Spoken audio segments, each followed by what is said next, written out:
நண்பர்களே வணக்கம். நீங்கள் கஷ்டப்பட்டு உழைத்து சம்பாதிக்கும் பணத்திற்கு எங்கோ ஆயிரக்கணக்கான மைல்களுக்கு அப்பால் இருக்கும் ஒருவர் உங்கள் கருத்தை கேட்காமலேயே வரி விதித்தால் எப்படி இருக்கும்? உங்கள் பிரதிநிதித்துவம் இல்லாத ஒரு சபையில் உங்களை பாதிக்கும் சட்டங்கள் ஏற்றப்பட்டால் உங்கள் உணர்வு என்னவாக இருக்கும்? சரியாக 250 ஆண்டுகளுக்கு முன்பு அட்லாண்டிக் கடலுக்கு அப்பால் பிரிட்டனின் 13 அமெரிக்க காலனிகளில் வாழ்ந்த மக்களின் நிஜ வாழ்க்கை இதுதான். தொடர்ச்சியான வரி விதிப்புகளும் உரிமை மீறல்களும் எப்படி உலகின் மாபெரும் சக்தியான பிரிட்டனை மண்டியிட வைத்து அமெரிக்க ஐக்கிய நாடுகள் என்ற ஒரு புதிய தேசத்தின் பிறப்புக்கு வழிவகுத்தது? வாருங்கள் அந்த சுதந்திர போராட்டத்தின் கதையை விரிவாக பார்க்கலாம்.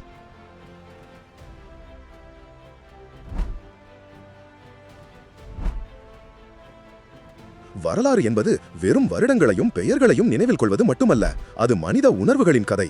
கோபம், ஏமாற்றம், வீரம், தியாகம் மற்றும் சுதந்திர தாகமாகியதை. இன்று நாம் பார்க்க போகும் அமெரிக்க புரட்சியும் அப்படித்தான். இது ஒரு அரசாங்கத்திற்கு எதிரான புரட்சி மட்டுமல்ல, தங்களின் சுயமரியாதைக்காகவும் எதிர்கால சந்ததியின் உரிமைக்காகவும் ஒரு மக்கள் கூட்டம் நடத்திய மாபெரும் போராட்டம். இந்த கதையின் முடிவில் ஒரு தேசம் எப்படி பிறந்தது என்பதை நீங்கள் அறிந்து கொள்வீர்கள். நமது கதை 18ஆம் நூற்றாண்டின் மத்தியில் இருந்து தொடங்குகிறது. இன்று நாம் பார்க்கும் அமெரிக்கா அன்று அப்படி இல்லை. அதன் கிழக்கு கடற்கரையோரம் பிரிட்டனின் கட்டுப்பாட்டில் இருந்த 13 தனித்தனி காலனிகளாக அது இருந்தது.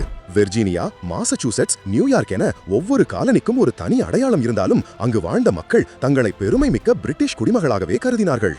அவர்களை தாய்நாடான பிரிட்டனிலிருந்து ஒரு மாபெரும் அட்லாண்டிக் பெருங்கடல் பிரித்தது. இந்த காலனிகள் மெல்ல மெல்ல வளர்ந்து வியாபாரத்திலும் செழித்தன. அவர்களுக்கு சொந்தமாக உள்ளூர் நிர்வாக அமைப்புகளும் இருந்தன. எல்லாம் அமைதியாகவே போய்கொண்டிருந்தது. ஆனால் இந்த அமைதி அதிக நாள் நீடிக்கவில்லை. 1754 முதல் 1763 வரை பிரிட்டனுக்கும் பிரான்சுக்கும் இடையே 7 ஆண்டு போர் என்ற ஒரு பெரிய போர் நடந்தது. வட அமெரிக்கா உட்பட உலகின் பல பகுதிகளில் நடந்த இந்த போரில் பிரிட்டன் வெற்றி பெற்றது. ஆனால் அந்த வெற்றிக்காக அவர்கள் கொடுத்த விலை மிக அதிகம். போரினால் பிரிட்டனின் கஜானா காலியாகி கடன் சுமை கழுத்தை நெரித்தது. இந்த கடனை எப்படி அடைப்பது? பிரிட்டிஷ் அரசாங்கத்தின் பார்வை கடலுக்கு அப்பால் செழிப்பாக இருந்த அமெரிக்க காலனிகள் மீது விழுந்தது. போரினால் காலனிகள் தானே அதிகம் பயனடைந்தன. எனவே போருக்கான செலவில் அவர்களும் ஒரு பங்கை ஏற்க வேண்டும் என்று பிரிட்டன் நினைத்தது. இந்த எண்ணத்தின் விளைவாக பிரிட்டிஷ் பாராளுமன்றம் அமெரிக்க காலனிகள் மீது வரி விதிக்க தொடங்கியது. 1764 கொண்டு வரப்பட்ட சர்க்கரை சட்டம் வருவாயை அதிகரிக்கும் முதல் முயற்சியாக இருந்தாலும் 1765 கொண்டு வரப்பட்ட முத்திரை சட்டம் தான் பெரும் கொந்தளிப்பை ஏற்படுத்தியது. இதன்படி செய்தித்தாள்கள், சட்ட ஆவணங்கள், விளையாட்டுச் சீட்டுகள் என அச்சிடப்பட்ட அனைத்து பத்திரங்களின் மீதும் நேரடி வரி விதிக்கப்பட்டது. இது ஒரு சிறிய வரிதான், ஆனால் இதன் பின்னால் இருந்த கொள்கைதான் காலனி மக்களை கோபத்தின் உச்சிக்கே கொண்டு சென்றது. அமெரிக்க காலனி மக்களின் கோபத்திற்கு காரணம் வரியின் அளவு மட்டுமல்ல, அதை விதித்த விதம்தான். அவர்களின் வாதம் மிகவும் எளிமையானது மற்றும் வலிமையானது. நாங்கள் பிரிட்டனில் நடக்கும் தேர்தலில் வாக்களிப்பதில்லை. லண்டனில் உள்ள பாராளுமன்றத்தில் எங்களுக்காக பேச ஒரு பிரதிநிதி கூட இல்லை. அப்படி இருக்கும்போது எங்கள் மீது வரி விதிக்க உங்களுக்கு என்ன உரிமை இருக்கிறது என்று அவர்கள் கேட்டார்கள். பிரதிநிதித்துவம் இல்லாமல் வரி இல்லை, நோ டாக்ஸேஷன் விதவுட் ரெப்ரசன்டேஷன் என்ற இந்த முழக்கம் காட்டு தீ போன 13 காலனிகளிலும் பரவியது. இது வெறும் ஒரு கோஷமல்ல, அது அவர்களின் ஜனநாயக உரிமை குரல். மக்கள் வீதிகளில் இறங்கி போராடினார்கள். வரி வசூலிப்பவர்கள் தாக்கப்பட்டார்கள். முத்திரையிடப்பட்ட காகிதங்கள் தீயிட்டு கொளுத்தப்பட்டன. இந்த திடீர் எதிர்ப்பை கண்டு பிரிட்டன் அதிர்ச்சியடைந்து 1766 முத்திரை சட்டத்தை ரத்து செய்தது. காலனி மக்கள் கொண்டாடினார்கள். ஆனால் பிரிட்டன் தன் அதிகாரத்தை விட்டுக் கொடுக்க தயாராக இல்லை. 1767 நிதி அமைச்சர் சார்லஸ் டவுன்ஷெண்ட் இறக்குமதி செய்யப்படும் கண்ணாடி, ஈயம், காகிதம் மற்றும் முக்கியமாக தேயிலை மீது புதிய வரிகளை கொண்டு வந்தார். மீண்டும் போராட்டங்கள் வெடித்தன. இந்த சூழலில்தான் 1770ஆம் ஆண்டு மார்ச் 5ஆம் தேதி பாஸ்டன் நகரில் ஒரு துயர சம்பவம் நடந்தது. பிரிட்டிஷ் வீரர்கள் மீது பனிக்கட்டிகள், சிப்பிகள் மற்றும் கட்டைகளை வீசி கோஷமிட்டுக் கொண்டிருந்த ஒரு கூட்டத்தின் மீது வீரர்கள் துப்பாக்கி சூடு நடத்தினர். 5 பேர் கொல்லப்பட்டனர். இந்த நிகழ்வு பாஸ்டன் படுகொலை என்று அழைக்கப்பட்டது. ஒரு சிறிய மோதல் இப்போது இரத்த கரையுடன் ஒரு பெரிய பிளவாக மாறியது. கொல்லப்பட்டவர்களின் படங்கள் பிரிட்டிஷ் கொடுங்கோம்பையின் சின்னமாக காலனிகள் முழுவதும் பரப்பப்பட்டு மக்களின் கோபம் வெறுப்பாக மாறத் தொடங்கியது. அதிகரித்து வந்த எதிர்ப்புகளால் பிரிட்டன் மீண்டும் ஒரு முறை பணிந்து டவுன்ஷெண்ட் சட்டங்களின் கீழ் விதிக்கப்பட்ட அனைத்து வரிகளையும் ரத்து செய்தது. ஆனால் ஒரே ஒரு வரியை மட்டும் நீக்கவில்லை. அது தேயிலை மீதான வரி. இது பணம் வசூலிப்பதற்காக அல்ல, காலனிகள் மீது வரி விதிக்கும் உரிமை எங்களுக்கு இருக்கிறது என்பதை நிலைநாட்டுவதற்காக மட்டுமே அந்த வரியை பிரிட்டன் நீட்டித்தது. அதே சமயம் நிதி நெருக்கடியில் இருந்த பிரிட்டிஷ் கிழக்கிந்திய கம்பெனியை காப்பாற்ற ஒரு புதிய சட்டத்தை கொண்டு வந்தது பிரிட்டன். அதன்படி அந்த கம்பெனி நேரடியாக அமெரிக்காவில் தேயிலையை விற்கலாம். இதனால் கடத்தல் தேயிலையை விட சட்டப்பூர்வமான தேயிலையின் விலை குறையும். மக்கள் குறைந்த விலை தேயிலையை வாங்குவார்கள், மறைமுகமாக வரியையும் செலுத்தி விடுவார்கள் என்பது பிரிட்டனின் தந்திரமான திட்டம். ஆனால் காலனி மக்கள் இந்த தந்திரத்தை புரிந்து கொண்டார்கள். இது வெறும் வர்த்தக பிரச்சனை அல்ல, தங்கள் கொள்கைக்கான போராட்டம் என்பதை உணர்ந்தார்கள். நியூயார்க், பிலடெல்பியா போன்ற துறைமுகங்களில் கிழக்கிந்திய கம்பெனியின் கப்பல்கள் நுழையவே அனுமதிக்கப்படவில்லை. ஆனால் பாஸ்டனில் ஆளுநர் தாமஸ் ஹட்சின்சன் தேயிலையை இறக்கியே தீருவேன் என்று பிடிவாதமாக இருந்தார்.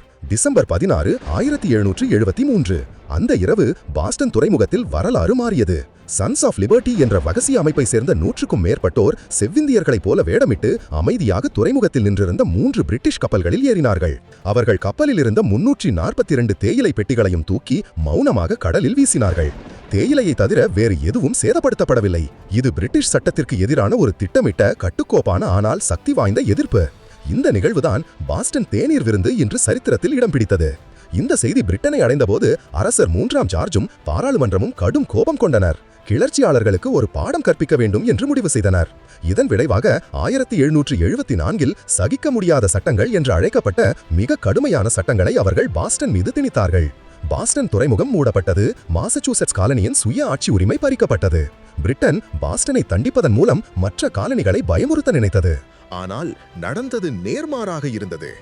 பாஸ்டனுக்கு இழைக்கப்பட்ட அநீதி மற்ற 12 காலனிகளையும் ஒன்றிணைத்தது. இன்று பாஸ்டனுக்கு நடந்தது நாளை நமக்கு நடக்கலாம் என்ற அச்சமும் ஒற்றுமை உணர்வும் பரவியது.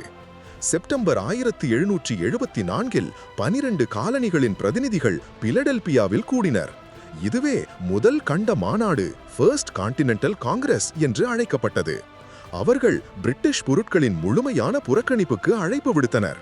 மேலும் தங்கள் உரிமைகள் மதிக்கப்படவில்லை என்றால் அடுத்த ஆண்டு மீண்டும் சந்திப்பது என்றும் முடிவு செய்தனர். போர் மேகங்கள் மெல்ல மெல்ல சூழத் தொடங்கின. 1775ஆம் ஆண்டு ஏப்ரல் 19 பிரிட்டிஷ் படைகள் பாஸ்டனுக்கு அருகே உள்ள கான்கார்ட் என்ற இடத்தில் புரட்சியாளர்கள் பதுக்கி வைத்திருந்த ஆயுதங்களை கைப்பற்ற புறப்பட்டன. இந்த தகவல் புரட்சியாளர்களுக்கு முன்கூடியே கிடைத்தது. லெக்சிங்டன் என்ற ஊரில் வெறும் 77 தன்னார்வ படைவீரர்கள் உலகின் மிக சக்தி வாய்ந்த இராணுவத்தை எதிர்கொள்ள நின்றனர். அங்கேதான் முதல் துப்பாக்கிச் சூடு நடந்தது. யார் முதலில் சுட்டது என்பது இன்று வரை விவாதம். ஆனால் அந்த முதல் தோட்டா அமெரிக்க புரட்சி போரை அதிகாரப்பூர்வமாக தொடங்கி வைத்தது. லெக்சிங்டனிலும் கான்கார்டிலும் நடந்த மோதல்களில் பிரிட்டிஷ் படைகளுக்கு பெரும் சேதம் ஏற்பட்டது. விவசாயிகள், கொல்லர்கள், சாதாரண மக்கள் என பலரும் ஆயுதம் ஏந்தி தங்கள் நிலத்தை காக்க போராடினர். மே 1775இல் 2வது கண்ட மாநாடு கூடியது. போர் தொடங்கிவிட்டதால் நிலைமை தீவிரமாக இருந்தது. இந்த மாநாடு ஒரு தற்காலிக அரசாங்கம் போல செயல்பட தொடங்கியது. அவர்கள் கண்ட இராணுவம் என்ற ஒரு படையை உருவாக்கி அதன் தலைவராக 7 ஆண்டு போரில் அனுபவம் பெற்ற வெர்ஜீனியாவைச் சேர்ந்த ஜார்ஜ் வாஷிங்டனை நியமித்தார்கள். போரின் ஆரம்பம் அமெரிக்கர்களுக்கு சாதகமாக இருந்தது. அவர்களிடம் முறையான இராணுவம் இல்லை, போதுமான ஆயுதங்கள் இல்லை, பணமும் இல்லை. மறுபுறம் பிரிட்டன் உலகின் தலை சிறந்த இராணுவத்தையும் கடற்படையையும் கொண்டிருந்தது. ஆனால் அமெரிக்கர்களிடம் ஒன்று இருந்தது. அது சுதந்திர தாகம். தங்கள் சொந்த மண்ணுக்காக போராடுகிறோம் என்ற மன உறுதி. ஜார்ஜ் வாஷிங்டனின் தலைமைத்துவம் அபாரமானது. பல தோல்விகளுக்கு மத்தியிலும் அவர் இராணுவத்தின் மன உறுதியை கொலையாமல் பார்த்து கொண்டார். 1777இல் சரட்டோகா என்னும் இடத்தில் நடந்த போரில் அமெரிக்க படைகள் ஒரு மாபெரும் வெற்றியை பெற்றன. இந்த வெற்றி போரின் திருப்புமுனையாக அமைந்தது.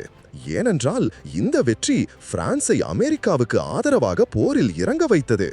பிரிட்டனின் பரம எதிரியார பிரான்ஸ் அமெரிக்காவின் சுதந்திர போராட்டத்திற்கு பண உதவி, ஆயுத உதவி மற்றும் முக்கியமாக தனது கடற்படை மற்றும் இராணுவத்தை அனுப்பியது. பின்னர் ஸ்பெயின் மற்றும் நெதர்லாந்தும் அமெரிக்காவுக்கு ஆதரவளித்தன. இப்போது இது வெறும் காலனிகளின் புரட்சியாக இல்லாமல் ஒரு உலக போராக மாறியது. போர் ஒருபுறம் நடந்து கொண்டிருக்க பிலடெல்பியாவில் மற்றொரு வரலாற்று நிகழ்வு அரங்கேறிக் கொண்டிருந்தது. அதுவரை பிரிட்டிஷ் குடிமக்களாக தங்கள் உரிமைகளுக்காக போராடி கொண்டிருந்த காலனி மக்கள் இப்போது பிரிட்டனிடமிருந்து முழுமையாக பிரிந்து ஒரு தனி நாடாக மாறுவதே ஒரே தீர்வு என்ற எண்ணம் வலுப்பெற்றது. இந்த எண்ணத்திற்கு தாமஸ் பெயின் எழுதிய காமன் சென்ஸ் என்ற ஒரு சிறிய புத்தகம் மிகப்பெரிய உந்து சக்தியாக இருந்தது. அது முடியாட்சியின் அர்த்தமற்ற தன்மையையும் சுதந்திர குடியரசின் அவசியத்தையும் எளிய பாஷையில் விளக்கியது. ஜூன் 1776இல் கண்ட மாநாடு சுதந்திரம் பெறுவதற்கான தீர்மானத்தை விவாதித்தது. தாமஸ் ஜெஃபர்சன் தலைமையில் ஒரு குழு சுதந்திர பிரகடனத்திற்கான ஆவணத்தை உருவாக்கும் பணியில் ஈடுபட்டது. ஜூலை 4, 1776 உலக வரலாற்றில் ஒரு பொன்னாள். அன்று கண்ட மாநாடு தாமஸ் ஜெஃபர்சன் எழுதிய சுதந்திர பிரகடனத்தை, டிக்ளரேஷன் ஆஃப் இண்டிபெண்டன்ஸை அதிகாரப்பூர்வமாக ஏற்றுக்கொண்டது. அந்த ஆவணம் எல்லா மனிதர்களும் சமமாக படைக்கப்பட்டுள்ளனர், அவர்களுக்கு வாழ்வு, சுதந்திரம் மற்றும் மகிழ்ச்சியை தேடும் உரிமை போன்ற சில மறுக்க முடியாத உரிமைகள் உள்ளன என்று அறிவித்தது. இந்த வார்த்தைகள் அப்போது அடிமைப்படுத்தப்பட்ட மக்கள், பெண்கள் உள்ளிட்டவர்களுக்கும் பொருந்தவில்லை என்றாலும் பிற்காலத்தில் உலக எங்கிலும் நடந்த மனித உரிமை போராட்டங்களுக்கு இது ஒரு மகத்தான உத்வேகமாக அமைந்தது. இந்த நாளில்தான் அமெரிக்க ஐக்கிய நாடுகள் என்ற ஒரு புதிய தேசம் கருகொண்டது. பிரகடனம் வந்துவிட்டது, ஆனால் சுதந்திரம் இன்னும் முழுமையாக கிடைக்கவில்லை. போர் தொடர்ந்தது. இறுதியாக 1781இல் வர்ஜீனியாவின் யார்க்டவுன் என்ற இடத்தில் ஜார்ஜ் வாஷிங்டனின் அமெரிக்க படைகளும் பிரெஞ்சு படைகளும் இணைந்து பிரிட்டிஷ் தளபதி கார்ன்வாலிஸின் இராணுவத்தை முற்றுகையிட்டு சரணடைய வைத்தன. இந்த யார்க்டவுன் வெற்றி போரின் ஒரு தீர்க்கமான வெற்றியாக அமைந்தது. இந்த யார்க்டவுன் வெற்றி எப்படி சாத்தியமானது? பிரான்சின் உதவி மட்டும் இல்லை என்றால் அமெரிக்காவின் நிலை என்னவாகி இருக்கும்? உங்கள் கருத்துக்களை கீழே கமெண்டில் பதிவு செய்யுங்கள். இந்த வீடியோ உங்களுக்கு பிடித்திருந்தால் லைக் செய்து உங்கள் நண்பர்களுடன் ஷேர் செய்யுங்கள். மேலும் இது போன்ற வரலாற்று வீடியோகளுக்கு எங்கள் சேனலுக்கு சப்ஸ்கிரைப் செய்ய மறந்துவிடாதீர்கள். யார்க்டவுன் தோல்வி பிரிட்டனில் போருக்கான அரசியல் ஆதரவை சரிய வைத்தது. அதைத் தொடர்ந்து நடந்த பேச்சுவார்த்தைகளின் முடிவில் 1783இல் பாரிஸ் உடன்படிக்கை கையெழுத்தானது. அதன்படி பிரிட்டன் 13 காலனிகளின் சுதந்திரத்தை அதிகாரப்பூர்வமாக ஏற்றுக்கொண்டது. அமெரிக்க புரட்சி வெற்றி பெற்றது. ஒரு சிறிய வரி விதிப்புக்கு எதிரான எதிர்ப்பு எப்படி ஒரு மாபெரும் சுதந்திர போராட்டமாக மாறி உலகின் வரைபடத்தில் ஒரு புதிய குடியரசின் உருவாக்கத்திற்கு வழிவகுத்தது என்பதை பார்த்தோம். அமெரிக்க புரட்சி அமெரிக்கர்களுக்கு மட்டுமல்ல, உலகம் முழுவதும் உள்ள அடக்கப்பட்ட மக்களுக்கும் சுதந்திரத்திற்காக போராடும் அனைவருக்கும் ஒரு உத்வேகமாக அமைந்தது. அது அதிகாரம் என்பது மன்னர்களிடமோ பாராளுமன்றத்திடமோ இல்லை, அது மக்களிடமே இருக்கிறது என்ற உண்மையை உரக்கச் சொன்னது. அதுவே 1776 அமெரிக்க புரட்சியின் உண்மையான வெற்றி.